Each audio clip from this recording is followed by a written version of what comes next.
Greetings to one and all. It's your old buddy Jay here, coming at you with another episode of Countermeasures Jay Play.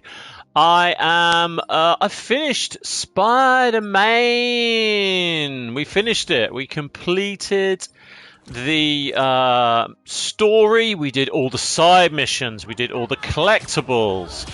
We 100%ed. We got 100% of the trophies. So we're now officially the best Spider-Man there has ever been. And as usual with all these things, I like to do a little recap. So, was it any good, I ask myself. I did have a very good time playing this game. I think it's got a lot of problems. And I think the problems are story-based.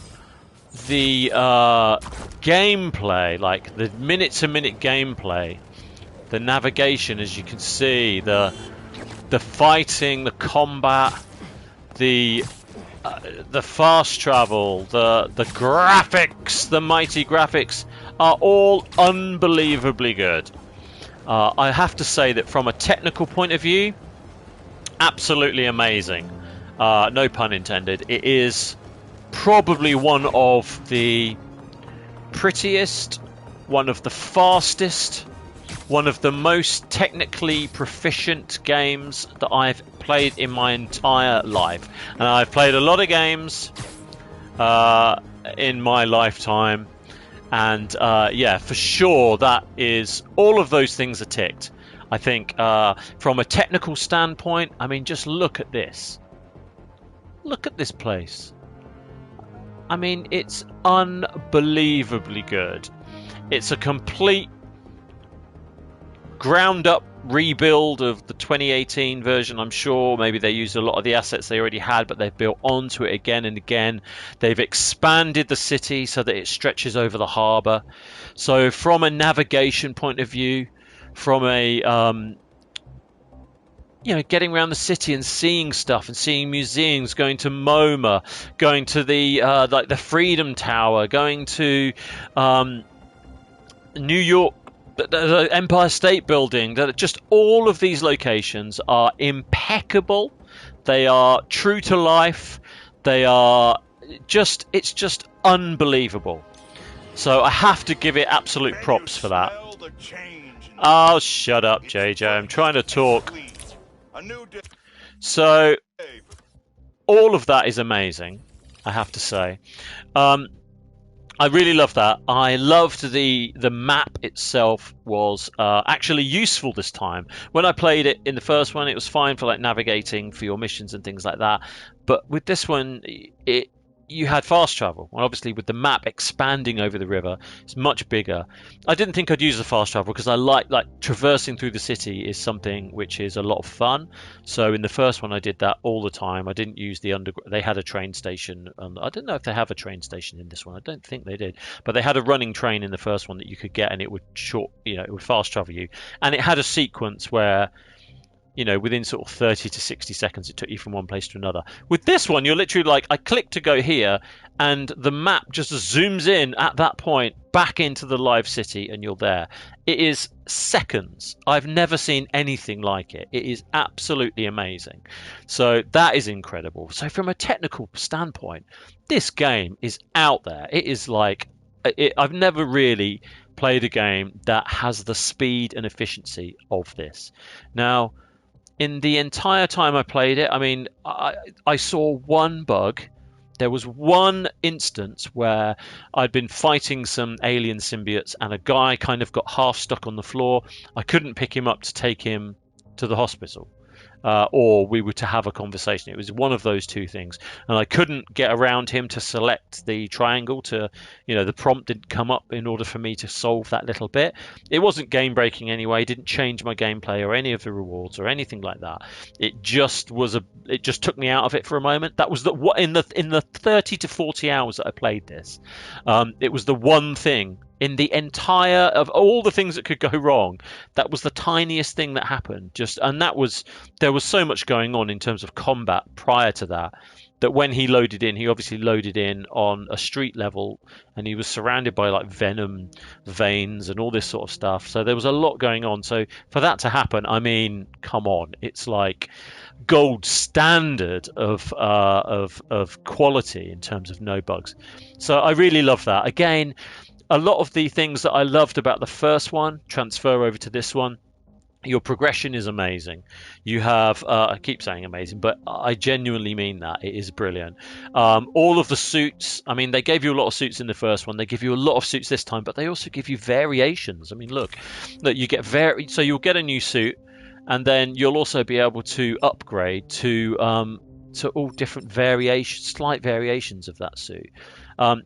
There's a looting system where you're going around collecting tech, and that tech allows you to upgrade your suits. Now, I do think that the suit tech element, I mean, I just kept maxing that out all the time. So I've still got thousands and thousands of bits of suit tech that I will never use. I guess in New Game Plus, I don't have to buy any new outfits. I've 100% of those for Miles, 100% of them for Peter.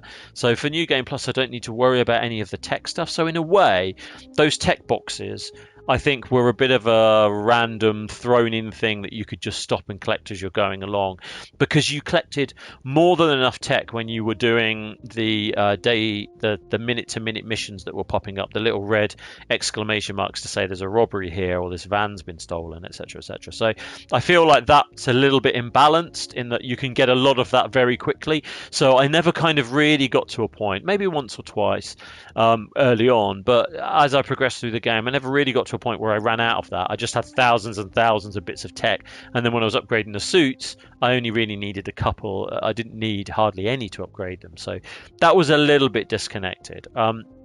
But again, with all the systems that's in this game, that's just a very, very minor point. So in this one, you obviously have your abilities that you can upgrade, and you're upgrading for Peter and Miles, and the same for skills. You're upgrading for both of them together. You upgrade for Spider-Man, Peter, and then you upgrade for Spider-Man, Miles. I thought that the switching between characters was a good dynamic as well.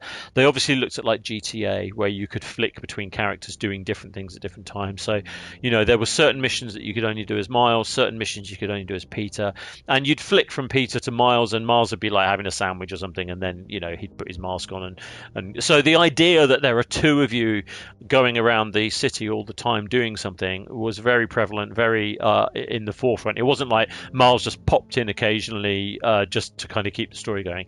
This is very much half of his game, even though it's Peter's story. The gameplay, if you liked Miles Morales, the game from a couple of years ago, you'll get a lot out of this. And if you like Spider-Man from 2018 and then the remaster a couple of years ago, you'll get a lot out of this. So they really did combine it. And there are moments when you're flicking between them both, and that sort of works out well, and they progress the story with that. But then they have a lot of side missions. Now, the only thing I will say about the side missions is that Miles Morales' side missions weren't very good. They kind of added a load of busy work where you had to do some stuff around a college. Meanwhile, you've got Peter off here with kind of like a world-changing event happening, and you're part of that. But then there are side missions where you've got to like go and find the mascot for your university. That felt like something that should have been part of the game much, much earlier on, or maybe it wasn't. I just did it at a different time. But the fact that I could do it at a different time means that they didn't really control the sequencing of those events, which meant that they really were jarring. All I was doing was just checking boxes to get the platinum. So I wanted to get those trophies, but I didn't, in order to do that, I had to kind of slow the pace and change the pace of the story to something that was completely out of the ordinary and not connected to what I was doing really at all. So they could have scrapped those. There were also some other missions where Miles was like chasing these robotic birds to get some information, and eventually he finds it's spoilers. He finds out it's the chameleon and one thing another. Again, I think those were a complete waste of time as well. And also, that was really the only part of the game. It wasn't bugged, but it was janky in that like the flow of how how fast some of those birds were moving compared to how fast you were going. And bearing in mind that I've been maxed out however high I could possibly get, I was maxed out for those moments.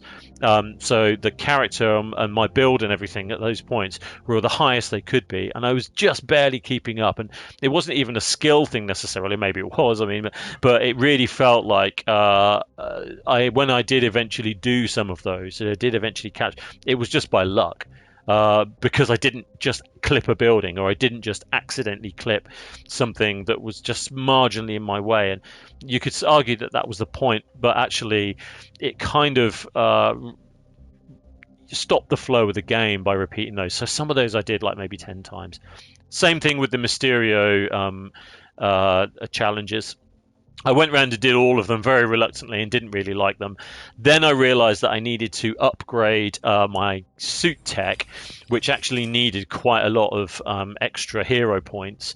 And in order to get those hero points, you need to there's only a certain amount of places around New York where you can get them, and that is by completing districts and finishing some of the side missions, and also doing the Mysterio challenges. So I had to max out all of those to get to where I wanted to be as well, so that I got the most amount to unlock all of the focus and traversal and damage, etc. And now, as you can see on screen, I've got like 6,250 bits of tech I can't use.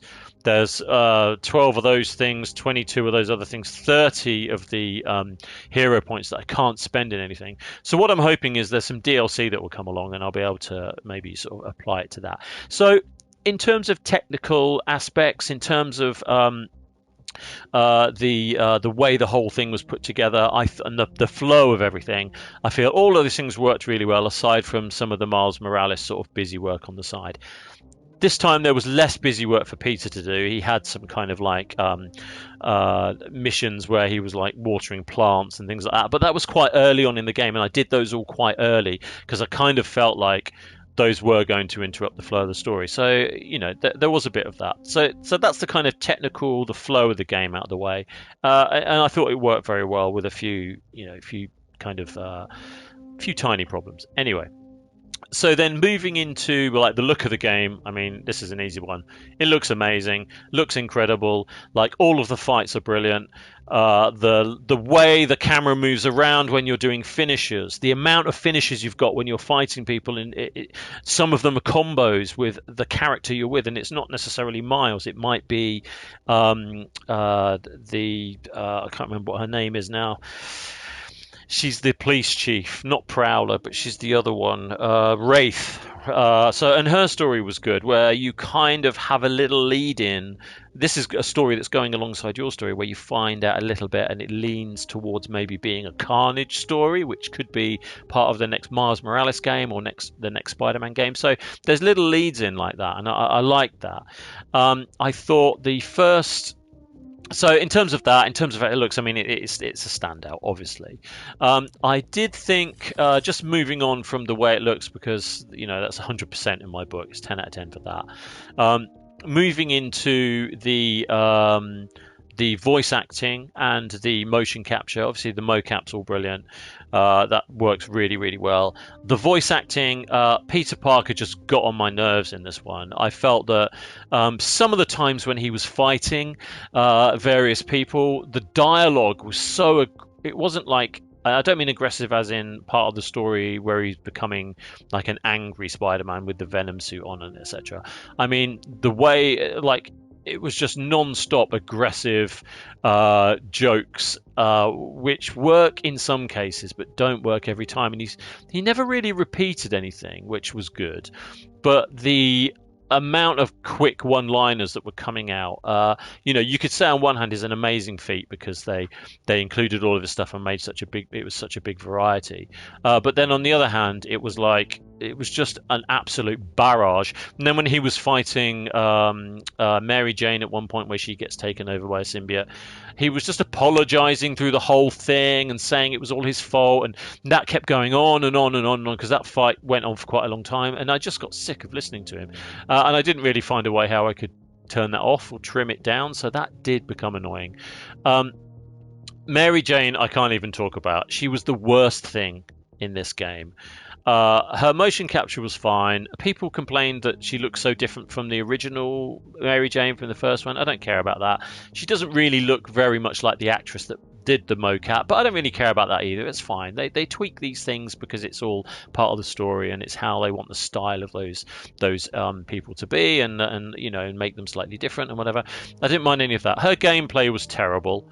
The anytime you got a mission with her where she was sneaking, it was the same as the first one. Truly awful. I just did not like any of that. She gets a taser at one point and suddenly she becomes like a ninja where she can just run up to people and taser them. Now these are people that take Spider-Man like 50 hits or whatever to take out, and she's tasing them in one go. They did a whole stealth mission where she's kind of hiding and tasing people and shooting people with a web gun, and I understand why they're in there. People like run and gun stuff, I guess, and they also like shoehorning a sort of a strong female protagonist into games. This didn't need it at all. I think making her different from the comic books is a mistake. They have her basically as like a Lois Lane character, and she's really not. In the comic book, she's meant to be just like a successful, famous model, come actress. And I think that storyline, those beats, open up a lot more potential for the side quests and the side missions. Like she could be doing a photo shoot and Spider-Man has to save her. I mean, I don't think he saves her like once in this game, and I think that is the way a lot of films and games are heading at this moment, at this point. There's going to be a backlash on that, but at this precise moment in time, there's very few damsels in distress in movies and TV shows at the moment, let's just say, and this game definitely suffers from that. Now it's not to say that she can't have her own standout moments, and I feel that like she could have done, but within the context of how they dealt with her in this game, she's taking on these like badass mercenaries just one-on-one, and it just felt completely jarring to me. It did not make sense to me whatsoever, and I felt that like it was out of character for her. I felt that, and having read these comics my whole life, I feel like I do have a pretty strong idea about what kind of character she is, and she's strong in different ways. Her support mechanism for Spider-Man is such an important part of his story, and she can be heroic in other ways. You don't have to make her like this roving reporter. All of that was crap. Her blog thing at the end was crap. Just strip her out of the whole thing. The fact that like there's two Spider-Men fighting Venom at the end, and then she's there with her gun shooting, it was just embarrassing. It took me out of the whole thing. So she, as a character and as a third wheel, literally a third wheel in this story, was just awful. I thought the guy that played Harry, they kind of got Harry right in this, and they also made him interesting, which he isn't really in the comic books. So they actually did him a good storyline that sort of made sense. So in the comic books, you've got Eddie Brock, and that character is someone who hates Spider-Man, so he merges with Venom and they fight him. I wasn't sure how they were going to go with this, because like Venom was meant to be this overpowering monster and whatever, and they had Harry in there, so there was a bit of conflict with him being his friend and having to save him, and then he dies and then he doesn't, and that was all a bit convoluted. I think that they should have had Venom joining up with Craven, which is what I thought was going to happen, because he's a big guy, and I thought he was suddenly going to become this big overpowered version of Craven, which would have been much more interesting. And in the comic books, he was always meant to be like, Eddie Brock was like a big bodybuilder, and the suit was meant to enhance his abilities, so he's like a big brute monster version of Spider-Man, whereas in this one you've got like weedy Harry, who's kind of in the suit that's sort of building out the muscle of him in a different way, and I kind of felt like it was an interesting take, but I wouldn't have necessarily gone down that route had I been involved with in the writing room. But hey, never will that happen. Maybe. Anyway, let's see. Call me. Yeah, call me. So in terms of all of that, I thought that generally the characters were good, apart from Mary Jane. The standout in this is Miles Morales. The actor for that, the voice actor for his character, the mocap and everything, just amazing. He was brilliant in the original Miles Morales game. He's brilliant in this. I'm playing this even more and spending more time with that character. I do feel that like he really is genuinely a quality asset to this franchise. I kind of wished, and I mentioned this during gameplay, that I kind of wish that he didn't have the same backstory as Peter. He lost his father, Peter loses his uncle, he's bitten by a spider, Peter's bitten by a spider. They have slightly different powers, but generally they're the same person. They live with their aunt. He lives with his Peter lives with his aunt, lives with his mum. Peter's aunt's dead now. I'm sure in the next Miles Morales, his mum will probably get wiped out because they like to kill people off. So yeah, and in terms of that, I thought that was all fine. So moving on to like kind of characters in terms of who they are in the story and how they move through it. I felt that like Peter having all his normal powers was really good. I don't like the spider legs, the Iron Man spider legs. I never have done. And then I also think that him having the black suit and giving all these extra powers when he's sort of turning in the story, I think that's really cool. They added all those elements, and I thought that was good, and it felt true to the story from the original comics. So I like that. With Miles, I mean, he's hardly even Spider-Man, really. He's just got he's like the Emperor. He's got so much like electric powers and all this stuff.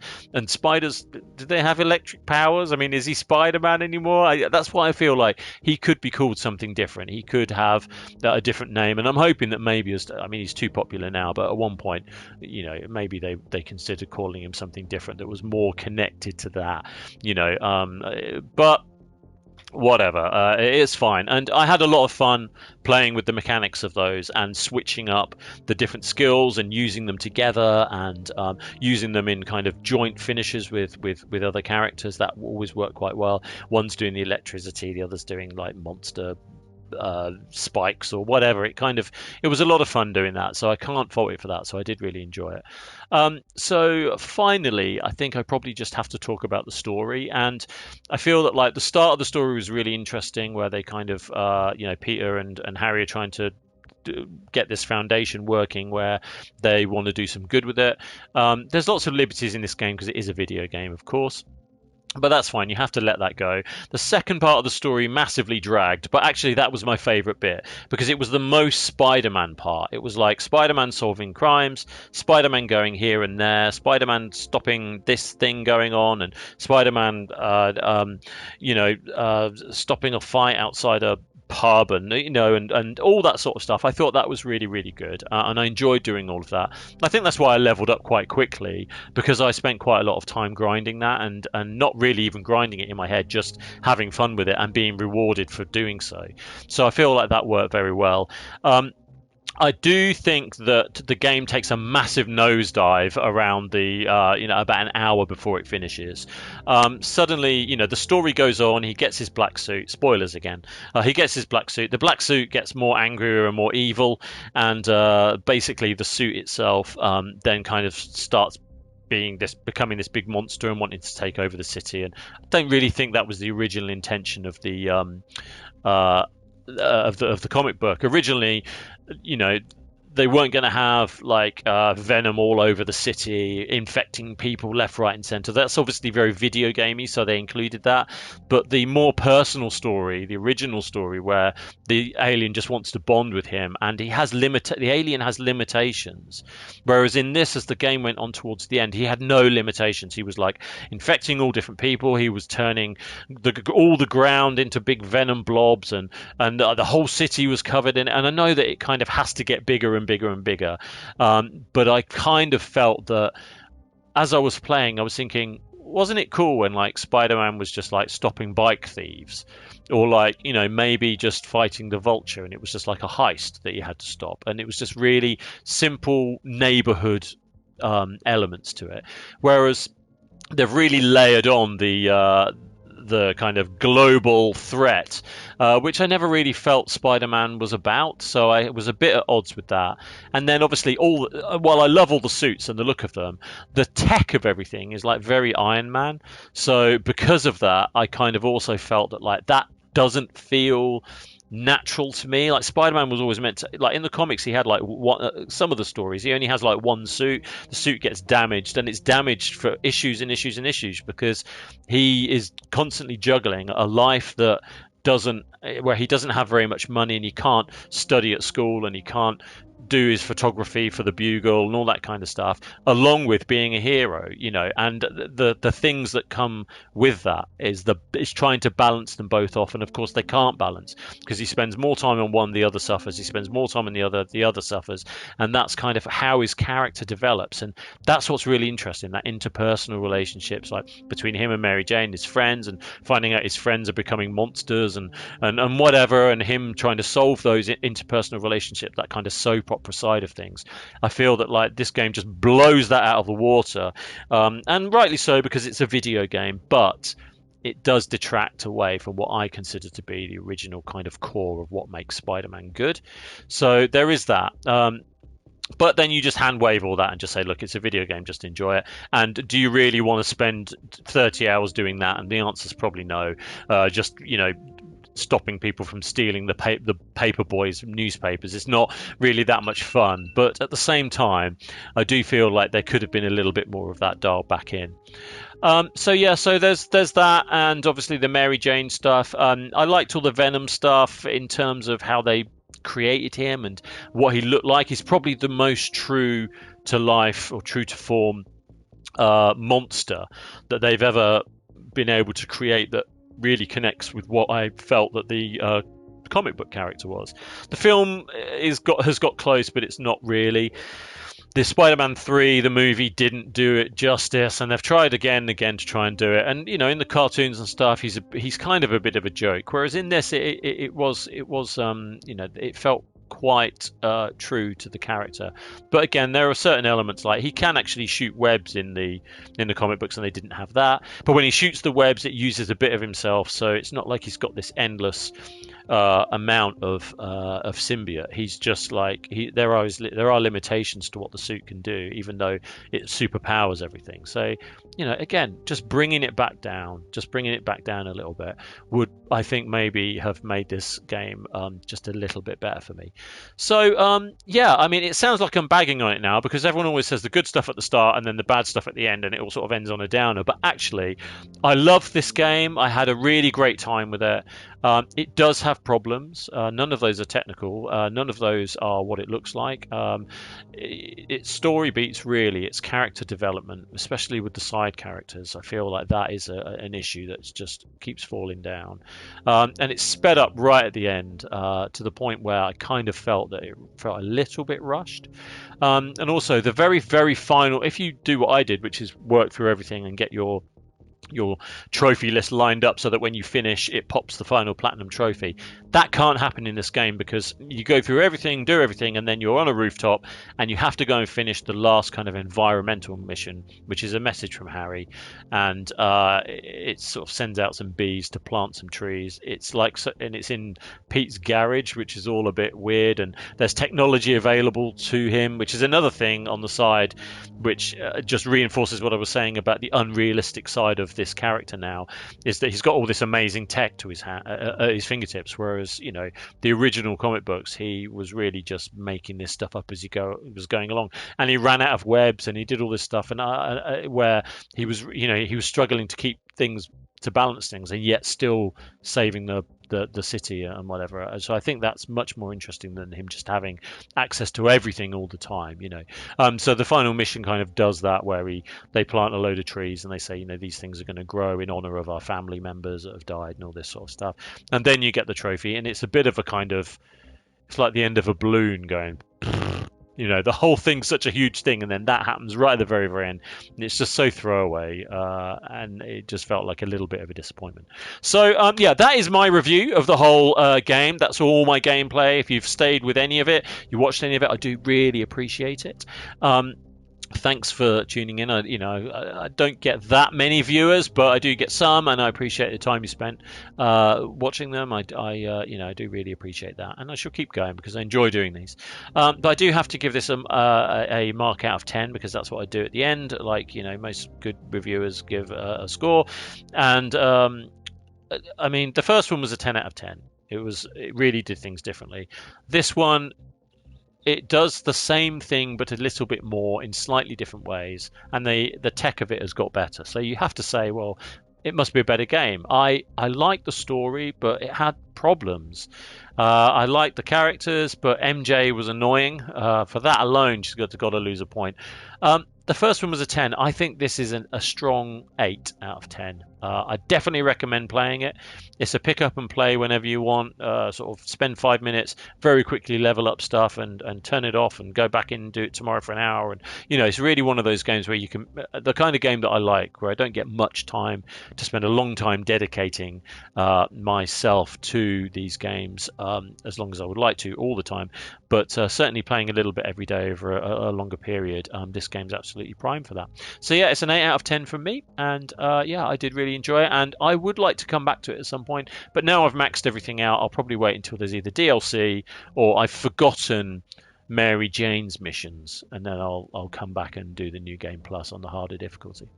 So that's it. So thanks for watching, and until next time, be good, stay safe, and be kind to one another. Spider-Man out. Peace out. We gone. Ow!